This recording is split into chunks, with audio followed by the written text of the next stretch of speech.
apologize for like this weird setting that we've got going. I mean, I'm trying something new, which is why the screen looks as ass as it does. But I mean, it doesn't mask the truth now, does it? Liverpool 4, Man United nil. And I think as far as performances go this season, I've seen quite a few spineless performances, but this somehow seems to top it all until we play probably Arsenal on the weekend. And God knows how that's going to turn out to be. I didn't even watch the first 20 minutes of this game. I'm going to be perfectly honest with you because I stepped out to go get some coffee, and within 5 minutes, Luis Diaz had broken through, and uh, I mean, it was like a 4v2 situation, and Luis Diaz kind of slots it like absolutely slots it into the back of the net, and you find this. And as soon as the news filtered through, I just burst out laughing because it's just like typical. It takes a back five, and they still manage to concede within the first 5 minutes. And a back five with Phil Jones and Harry Maguire in no less. A real symbolic display of what this club has become in the last 8 to 9 years since the departure of Fergie. And I'd say the malaise kind of stems even so far back as to the departure of Cristiano Ronaldo in 2009, because that money that we received even then, and now he's back. The money that we received even then wasn't invested into the squad. It didn't go for any players in their prime. Actually went for Antonio Valencia, Gabriel Obertan, and who else? Michael Owen, of course. Yeah, one crazy Manchester derby winner aside, not much else to write home with regards to any of those signings. I mean, Valencia was good in the first season, but hardly pulled up any trees. Was not the Cruises or the Modric's. I mean, Toni Kroos wasn't as active during the time, but I'd say more Luka Modric than anything else, who was very good at Spurs back then. But I mean, that's irrelevant. I feel like we're kind of going way back to addressing a pertinent issue that that has plagued the club all season. I just want the season to end. I believe there are two more of these performances waiting, and I expect we'll see one against Arsenal this weekend where we give them the win. And we'll see this definitely against Chelsea, where their fullbacks will absolutely suffocate the life of us, and Timo Werner's probably going to roll up with a hat trick given how things are going. But let's address a couple of the of the issues in the meantime. I mean, just look at, we've had what, 2 shots in the entire game, one on target, 28% possession, if I'm not mistaken, 28% possession. Man United squad with the likes of Marcus Rashford, Jesse Lingard, Bruno Fernandes, Nemanja Matic, which other clown was present. I'm not going to go too hard on Elanga. Elanga is just kind of broken into the team properly this season. Hannibal came on, and one of the first few people to actually go kick somebody, just like get some sort of dignity back for yourself. You guys are losing 4-0 at the home of your greatest rivals, who are basically on course for the 20th title, a record that will ultimately wipe out your biggest crowning achievement. And yet we're somehow allowing that performance to happen. Now, we'll go through the team categorically, and then we'll talk about people that, have far outstayed their welcome. Like David De Gea, I can't really blame him for most of the goals anyway. I mean, when you get 1v1 in a situation like that, 8 out of 10 times the striker's coming out on top there. From the back five, Wan-Bissaka cannot keep the ball. Diego Dalot sleeping for the Salah goal and the second Salah goal, or rather the first Salah goal, the second Liverpool goal. Harry Maguire, Lindelof. I mean, let's address the Harry Maguire situation. At this point, you start to feel bad because every time he makes a mistake, it's a goal. Like every single time. The second half, he passes up to Hannibal. He makes this suicide pass to Hannibal, and we put a 17-year-old kid under pressure, and he gives the ball up, and Salah comes in and scores the fourth. He pushes up for the first, gets absolutely blindsided by three Liverpool players, and doesn't have the pace to track back. He did it on the weekend against Norwich as well. We wouldn't put the entire blame at his doorstep for whatever happened in the Norwich game, but it is becoming increasingly evident that this is not working out. And with Eric Ten Hag coming in, I'm sure his announcement will be hurried given the disaster of a performance that unfolded today. I'm sure he'll that announcement will probably come within the next couple of days. But if there ever was a squad that was in desperate need of gutting, this is probably it. See, I have had this love-hate relationship with Lindelof for a while now, but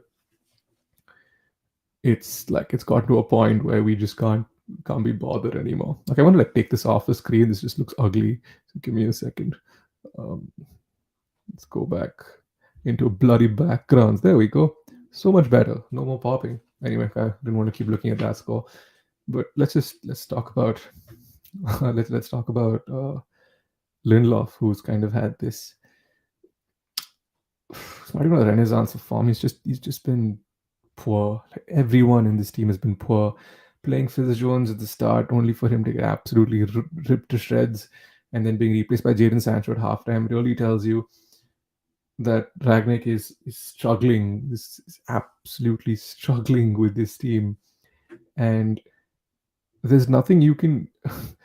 I mean, at this point, there is nothing to salvage. I know we all talk about top four runs, and what happened with Cristiano is just the absolute worst thing that could have happened to any person in the world. No one, if that's a pain nobody should ever have to undergo through. Like it's just debilitating. It's soul crushing.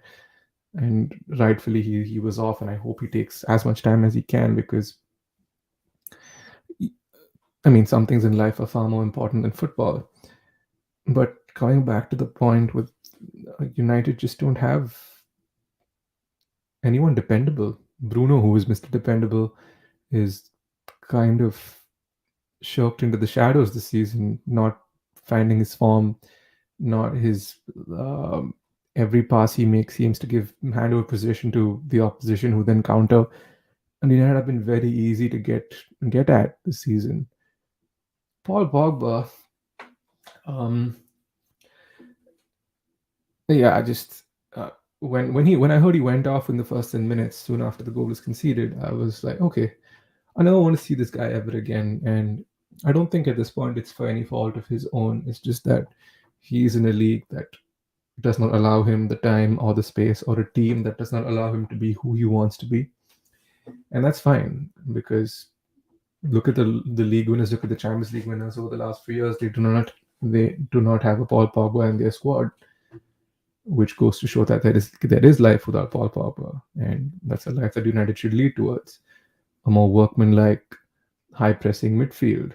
You may have all the talent in the world, but when you're getting outnumbered 3-1 in midfield and you can't track back, neither can you defend, neither can you dictate the game, it's like there's no point. And I'm sure when he goes to PSG and Madrid, the fans will give him a really warm reception with the performances that he's been putting for United, because that's clearly what they're used to, aren't they? I mean, imagine if he goes to Madrid and he pulls out what he's pulling for United, they will eat him alive. Marcus Rashford, dude. I mean, I just feel like this is one guy I just want to cotton wrap and put him away for the season. Come back next season. Like, don't even think about this. Just go away. Go away.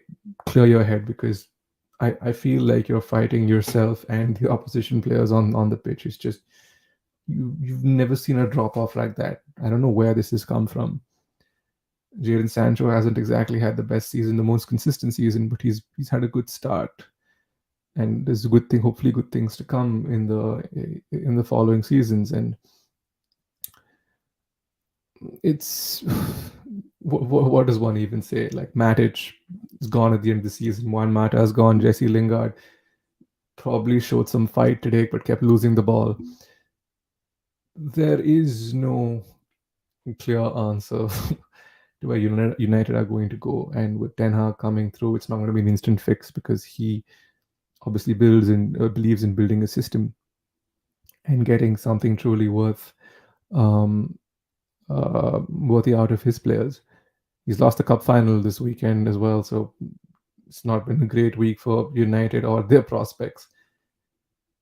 But honestly, things like I enjoyed the last season under Ole. I backed him till the very end because it felt like it was fun to watch United, and now we're here 4.5 months after his sacking, and I detest this team, and I think a lot of United fans agree with me. I just absolutely hate this team.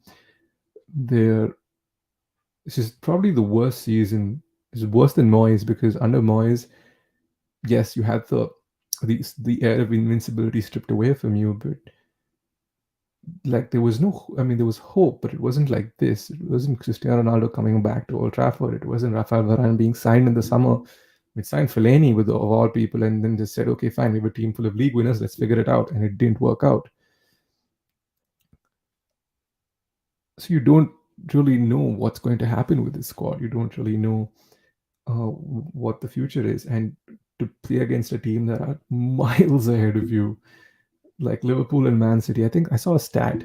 Liverpool and Man City combined have scored 15 goals against Man United this season, and United have only scored one. 9-0 on aggregate against Liverpool, five of them being to Salah. Salah literally talks about this in his post-match conference, talks about how in midfield they give them the ball and allow them 1v1 chances. What's the point even? There's not much to say. I think we've said all that there is to, if we're being perfectly honest. I just want the season to end. I know Arsenal play Chelsea tomorrow, and I don't see them getting anything there. They might get a point at the most, but if they do, as well and good for them. But United making top four seems like a very unlikely prospect because with the games in hand that they do have, they're going to need a near perfect record and a 4-0 start to this beautiful run that they needed to go on. They needed at least a point from today. 1 point would have sufficed, but I don't see it happening. I don't know where this club is going. It's a very horrible time to support this club. It's not. I just feel it's disillusioned to a point where I don't watch a lot of United because I know what it does to me. I think it's now gotten to a point where I'm not enjoying it. Life itself has been quite difficult of late. So trying to add in the external pressure of watching United just doesn't seem to be cutting it. And so I pick my battles. I pick the ones that I feel I should be watching. And um, yeah, and it still offers no respite really. It's just a shitty time overall everywhere, I suppose. So um, we have no idea what comes next. Let's see. Let me know what you think in the comments. I know I've gone live, but there's hardly anybody on stream because one, nobody wants to talk about United. Everyone's just sick of it all anyway. So yeah, that's going to be me for this stream. I guess I just wanted to come online and vent for a bit. But the show should be back. We'll probably do a review and preview tomorrow or probably on Thursday. Today's Tuesday, Wednesday. On Thursday, and as we build up to what is going to be another exciting weekend of football. Oh goodness, I definitely would love to watch United play Arsenal in this form. That'll be a fun episode. We should have most of the band together. If not, I don't think Akshay might join because he's traveling at the moment. But besides that, we should all um, be in the studio for it.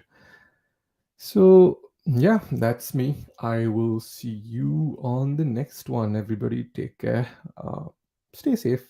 Wear a mask if you still want to. Bye bye.